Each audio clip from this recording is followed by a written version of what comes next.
Pernah nggak sih kalian berpikir kalau negara kita tuh tiap hari kan narik pajak ya? Dari gaji, dari bensin, dari kopi, dari kita belanja online nih. Tapi masa ya masih aja bisa bangkrut. Kalau kamu mikir itu aneh, kamu tuh nggak sendirian. Di video ini kita bongkar nih pelan-pelan ya. Kenapa hal itu bisa terjadi? Nggak mau cuma teori. Nanti ada contoh nyata, terus juga ada analogi gampang, dan juga solusi yang bisa bikin kamu paham kenapa ya pajak saja itu nggak cukup. Hai guys, welcome back di Kamek Belajar. Sebelum dimulai jangan lupa ya untuk kalian klik subscribe dulu, terus di like, di follow juga semua media sosialnya Kamek yang ada di deskripsi. Kita tuh akan mulai dari dasar biar kalian di sini nggak bingung. Buat yang pertama, apa sih itu pajak sebenarnya? Pajak itu adalah iuran wajib dari warga dan perusahaan ke negara. Fungsinya untuk membiayai fungsi pemerintahan dan layanan publik kayak pendidikan, terus juga kesehatan, pertahanan, dan infrastruktur. Pajak tuh ada banyak banget ya. Ini yang pertama, kami bakalan jelasin secara sederhana ya. Ini yang pertama adalah pajak penghasilan atau PPh. Nah itu tuh kalau PPh dari potongan gaji kalian. Terus juga ada pajak pertambahan nilai yaitu PPN. Misalnya kamu lagi beli kopi. Terus juga ada pajak perusahaan. Jadi ini tuh dari keuntungan perusahaan. Terus juga ada pajak daerah atau retribusi lokal ya. Itu tuh dari parkir, dari IMB dan lain-lain. Sumber pendapatan negara lainnya ya selain dari pajak. Jadi ada pendapatan non pajak yaitu hasil BUMN, terus juga minyak atau gas dan penjualan aset negara. Pendapatan dari ekspor, ada pendapatan modal dan investasi, itu tuh dividen dari BUMN dan bunga. Terus juga utang. Sini tuh bukan pendapatan ideal ya, tapi ini tuh sumber dananya. Terus juga analogi sederhana di sini adalah kayak gini guys. Ini gue contohin aja kayak rumah tangga ya. Jadi bayangin nih negara kita tuh seperti keluarga besar. Pajak itu adalah gaji sehari-hari. Terus pendapatan non pajak itu dari bisnis sampingan, terus juga utang itu dari kredit atau pinjaman bank. Ini ada pesan pentingnya juga ya, jadi pajak itu memang rutin dan penting, tapi bukan satu-satunya sumber. Dan punya banyak uang masuk saja nggak cukup kalau pengeluarannya lebih besar. Jadi kemana aja sih Kamek pajak itu uangnya keluar? Sekarang kita lihat nih, rekening keluar atau pengeluaran negara ini yang sering bikin kejutan. Ya ada aja ya pengeluaran negara. Nah ada kategori besar pengeluaran nih. Jadi ini juga contoh sederhana ya. Seperti yang pertama, belanja rutin atau operasional. Gaji PNS, biaya rumah tangga pemerintahan, contoh nih gaji guru, terus juga pegawai rumah sakit milik negara. Terus juga subsidi BBM, listrik, pupuk. Di sini tuh subsidi tuh yang dimaksudkan. Ini tuh untuk membantu rakyat, tapi itu tuh benar-benar makan anggaran besar. Terus ada lagi belanja modal atau investasi, yaitu pembangunan jalan, jembatan, rumah sakit, dan sekolah. Ini tuh investasi jangka panjang yang seharusnya meningkatkan ekonomi. Terus ada lagi guys, pembayaran bunga utang dan cicilan pokok. Ini nih yang jadi sering yang hitungannya tuh dalam porsi besar. Terus ada lagi program sosial atau tunai ya. Jadi bantuan langsung tunai, jaminan sosial dan pensiun. Bayangkan pendapatan negara 100. Kalau 30-nya buat gaji, 20-nya buat subsidi, 20 buat infrastruktur, 25 buat bayar utang atau bunga, ya habis kan? Bahkan bisa minus kalau pendapatannya di bawah itu. Di sini ada beberapa faktor ya yang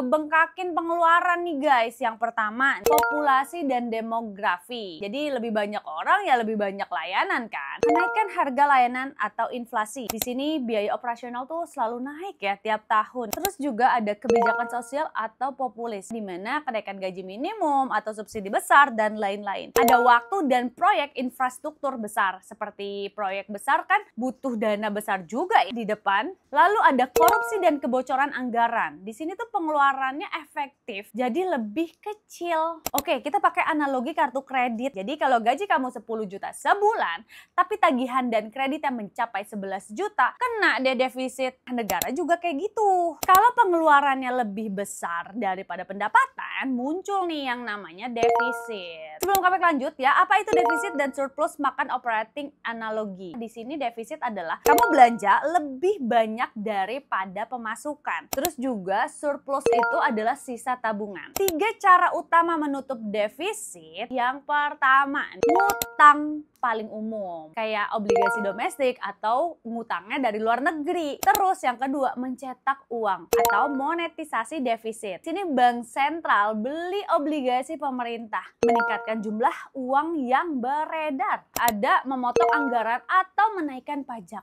Ini langkah politik yang sulit. Oke, kita bahas ngutang ya. Jadi rincian dan resikonya. Jadi utang luar negeri versus domestik. Di sini luar negeri pakai mata uang asing. Resikonya nilai tukar. Terus ada bunga dan jatuh tempo. Kalau utang banyak, porsi pembayaran bunga juga bisa besar. Dan gali lubang tutup lubang. Sini jika utang dipakai bukan untuk investasi produktif, tapi untuk konsumtif, utang malah makin jadi beban guys. Dan biasanya ini sering terjadi loh di kota-kota besar ya, nggak usah negara. Teman-teman kita juga di luaran juga banyak ketika mereka tuh pengeluaran tuh lebih besar daripada pendapatan ya, Bo.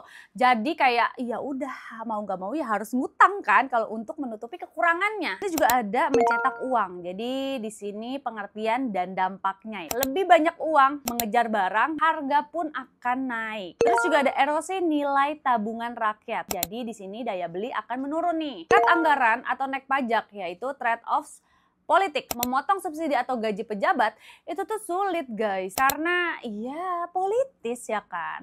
Terus juga naikin pajak, pokoknya memberatkan masyarakat dan bisnis dong, dan efek jangka panjangnya ya pada ekonomi. Terus di sini kami mau ngasih tahu ya contoh skenario singkat. Negara A utangnya 50% GDP. Terus sebagian besar jatuh tempo dalam 2 atau 3 tahun. Resikonya itu adalah likuiditas tinggi. Jadi di sini butuh refinancing dengan bunga lebih tinggi atau dipaksa potong anggaran. Jadi layanan publik ya terganggu dong. Lalu ada kesimpulan mini nih guys ya. Menutup defisit bukan soal satu langkah yang mudah. Semua itu ada biaya dan resikonya. Dan di sini ya ada beberapa contoh kasus nyata. Mari kita lihat nih. Contoh nyata supaya konsepnya nggak abstrak. Yang pertama ini tuh kejadian di negara Yunani. Itu tuh krisis sekitar tahun 2009 sampai 2015. Di sini penyebabnya karena pengeluaran tinggi, terus juga defisit bertahun-tahun, lalu ada manipulasi statistik, terus juga utang besar dan efek global krisis keuangan 2008. Dampaknya adalah bailout dari UE atau IMF dengan syarat pemotongan anggaran yang ketat. Sehingga berdampak pengangguran tinggi, terus juga pemotongan jasa publik. Pelajarannya di sini transparansi data, terus juga butuh nih yang namanya kebutuhan reformasi struktural. Lalu ya bahaya akumulasi utang tanpa produktivitas. Ini sedikit contoh lagi ya. Jadi kayak negara X terus menaikkan gaji PNS plus subsidi tanpa menaikkan pajak proporsional. Lalu terpaksa berutang untuk bayar subsidi. Ya akhirnya apa? Utang melonjak dong. Rating kredit turun. Lalu biaya pinjaman meningkat. Ya udah, ya itu lingkaran setan dong. Jadi di sini analoginya, bisnis yang rugi bertahun-tahun tapi terus pinjam akhirnya akan bangkrut juga. Oke, sekarang kita jawab satu kesalahpahaman umum. Jadi kalau pajak besar, masalah selesai. Enggak sesimpel itu guys. Dua masalah utama meski pajak besar nih. Yang pertama, kebocoran dan korupsi. Di mana pajak besar tapi banyak yang bocor. Negara tidak merasakan nih penuhnya manfaat. Terus juga yang kedua, alokasi yang salah. Jadi pajak dipakai untuk konsumsi. Misalnya subsidi tidak tepat sasaran. Jadi bukan investasi produktif, jadi ya pertumbuhan ekonomi ya terbatas. Terus juga dampak pajak terlalu tinggi adalah di sini nih, base erosion. Jadi kalau pajak tinggi tapi sistem pengumpulannya buruk, nah itu tuh bakal ada penghindaran atau pengelakan pajak guys. Lalu perbandingan, jadi pajak besar plus good governance versus pajak kecil plus buruk tata kelola, ya udah sama dengan gini nih, negara A pajak 15%. Tapi transparan, efisien kan, layanannya jadi baik dong. Lalu investasi ya tetap masuk. Sedangkan di negara B ya, pajak 30%, tapi korupsi tinggi. Layanan jadi buruk dong, dan ekonomi jadi stagnan. Lalu di sini kuncinya nih, efisiensi dan produktivitas. Jadi lebih baik pajak moderat yang dipakai efisien daripada pajak besar yang hilang di korupsi. Contoh sederhana nih, untuk awam, kalau misalnya kamu bingung ya. Jadi kalau kamu punya penghasilan 10 juta, tapi tiap bulan 5 juta masuk nih ke celengan yang bocor. Sisanya kan nggak cukup dong, sama halnya negara. Jadi solusinya bagaimana nih supaya negara bisa selamat? Jadi apa nih yang bisa dilakukan supaya negara nggak kehabisan uang? Nah, berikut langkah praktis nih yang biasanya efektif ya. 1, harusnya tuh negara ya disiplin fiskal, anggaran yang realistis. Jadi hindari nih pengeluaran populis tanpa perhitungan. Terus juga prioritaskan belanja produktif. Lalu fokus pada proyek yang meningkatkan produktivitas ekonomi, yaitu infrastruktur konektivitas, pendidikan, dan kesehatan. Lalu perlu adanya evaluasi cost benefit, di mana proyek besar harus punya return jangka menengah atau panjang.